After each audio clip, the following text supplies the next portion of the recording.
Hello students, तो this is your SS ma'am और bullet revision NCERT में आज हम जिस टॉपिक का बुलेट की स्पीड से रिवीजन करने वाले हैं वो टॉपिक है बायोडाइवर्सिटी कंजर्वेशन। एक प्रीवियस वीडियो में, एक प्रीवियस लेक्चर में आपने पढ़ा था कि बायोडाइवर्सिटी लॉसेस क्या क्या हो रहे हैं और उसके रीजंस क्या क्या हैं।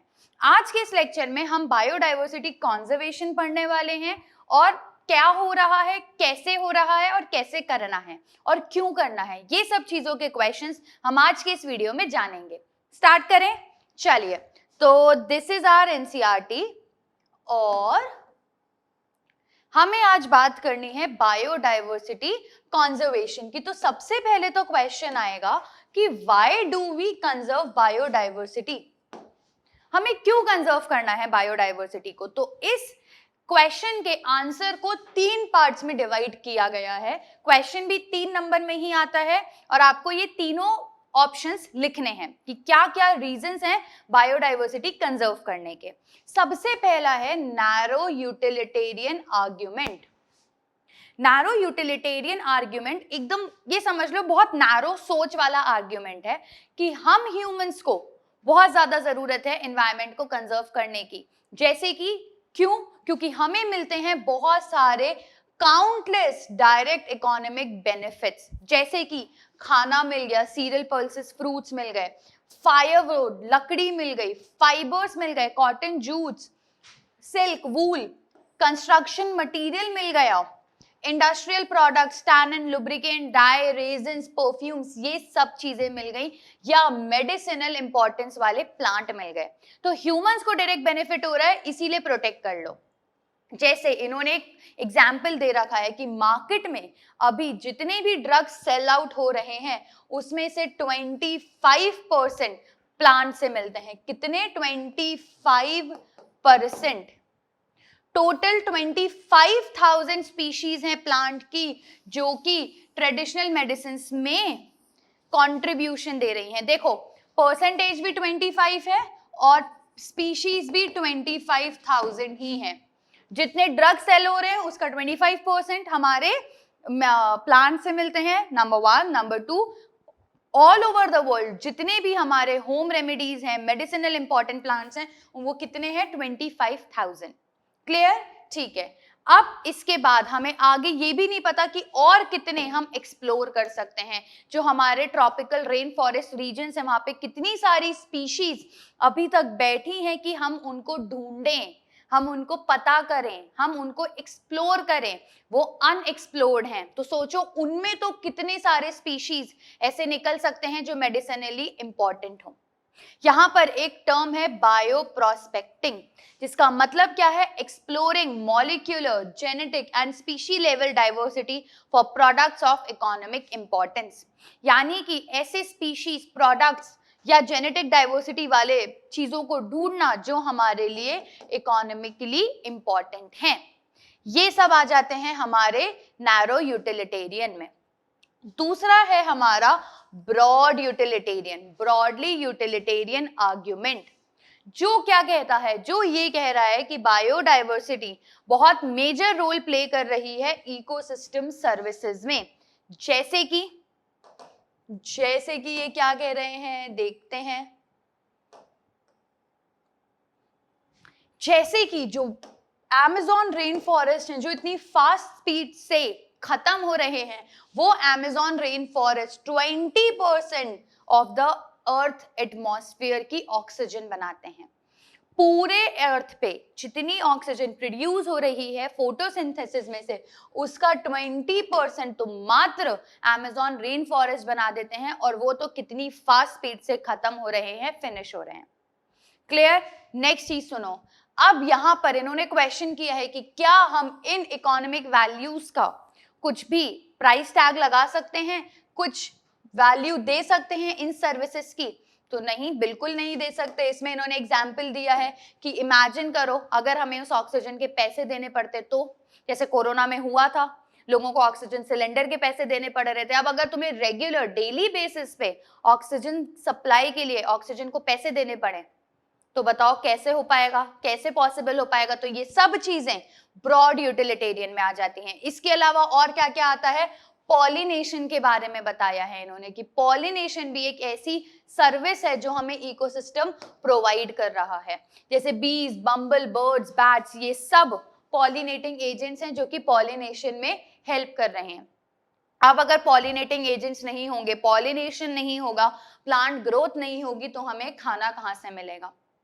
Question broad utilitarian. एक और इंपॉर्टेंट चीज की, कभी aesthetic pleasure of walking through thick woods, watching birds, spring flowers in bloom season, or waking up to bulbul song in the morning, can we put price tag to such things? यानी कि जो हमें mental peace मिल रहा है atmosphere से, nature से, ecosystem से, हमारे आसपास के पेड़ पौधों से, हमारे आसपास की चिड़ियाओं से, बटरफ्लाइज से, हम उसको प्राइस टैग कैसे लगा सकते हैं? ये है हमारा broad utilitarian. And the third one is ethical argument. Ethical argument क्या है कि हम बहुत कुछ ओ करते हैं मिलियन ऑफ प्लांट्स और एनिमल्स और माइक्रोब्स को, जिनके साथ हम इस प्लैनेट को शेयर कर रहे हैं। सिंस ह्यूमंस इतनी एडवांस स्पीशीज है, तो ये हमारा फर्ज बनता है कि बाकी सारी जितनी भी स्पीशीज हैं, हम उन सारी स्पीशीज का भी ध्यान रखें। ये प्लैनेट हमें उधार में मिला है उनसे, हमें उनके साथ उसे शेयर करना है, हम उसे बर्बाद नहीं कर सकते। Philosophically or spiritually, we need to realize that every species has intrinsic value. Her species की एक बहुत इंपॉर्टेंट इंट्रिंसिक वैल्यू है, चाहे उसकी इकोनॉमिक वैल्यू हो नहीं हो।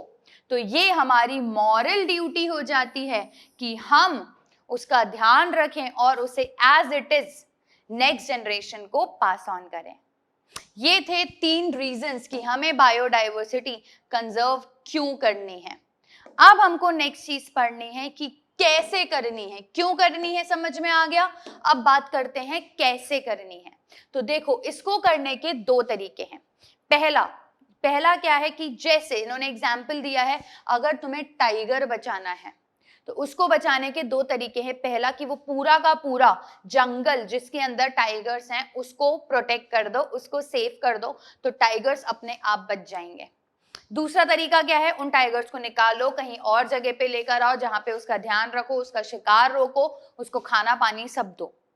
पहला तरीका जिसमें हमने उस टाइगर को उसके घर में ही कंजर्व कर दिया, यानी कि उसके साइट पे ही कंजर्व कर दिया, उसको हम इन सिटू कंजर्वेशन कहते हैं। और दूसरा, जब हमने उसे उसके घर से निकाला, किसी और जगह पे लेकर आए, किसी ऑफ साइट पे लेकर आए, वहां पर हमने उसे प्रोटेक्ट किया, उसको कंजर्व किया, तो हम उसे एक्स सिटू कंजर्वेशन कहते हैं। तो टोटल 2 टाइप के कंजर्वेशन हमें मिलेंगे, इन सिटू कंजर्वेशन और ex situ conservation. In situ conservation क्या है, देखिए, इन सिटू कंजर्वेशन में बहुत सारी चीजें आती हैं। जैसे यहां पर एक बहुत इंपॉर्टेंट टर्म है बायोडाइवर्सिटी हॉटस्पॉट्स। बायोडाइवर्सिटी हॉटस्पॉट्स ऐसी जगह हैं जहां पर बहुत हाई डिग्री ऑफ एंडेमिज्म है। एंडेमिज्म मतलब वो स्पीशीज पूरे अर्थ पे सिर्फ वहीं पे मिलती हैं, यानी कि species confined to that region are not found anywhere else, number 1। Number 2, ये जो जगह है यहाँ पर हाई एक्सेलरेशन से लॉसेस हो रहे हैं, with very high level of species richness है, लेकिन यहाँ पर बहुत एक्सेसिव एक्सेलरेटेड हैबिटेट लॉस हो रहा है। ये हॉटस्पॉट्स हम ऐसी जगह को बनाते हैं जहाँ पे बहुत ज्यादा हाई स्पीशीज रिचनेस हो, number 1, high degree of endemism हो, वो स्पीशीज वहीं पे मिलते हैं, बाकी और कहीं नहीं मिलते। नंबर 3, वहां पर हाई बहुत फास्ट स्पीड में एक्सेलरेटेड हैबिटेट लॉस है। टोटल 25 हॉटस्पॉट्स बनाए थे, लेकिन अब वो बढ़कर 34 हो गए हैं, जिसमें से इंडिया में 3 है। पहला कौन सा है, western Ghats and Sri Lanka, number 1। Number 2, Indo Burma, and number 3 are Himalaya. इन जगहों पर बहुत हाई स्पीशीज रिचनेस है। इन्होंने बताया है कि यहाँ पर ये सिर्फ पूरे अर्थ का 2% लैंड कवर करते हैं, पर इनके अंदर स्पीशीज डाइवर्सिटी 30% है। तो हमें इस पूरी की पूरी जगह को कंजर्व करके रखना है, इन सिटू कंजर्वेशन करना है। यहाँ की प्रॉब्लम क्या है कि यहाँ पे मास एक्सटिंक्शन हो रहा है 30% से, बाय ऑलमोस्ट 30% से मास एक्सटिंक्शन हो रहा है।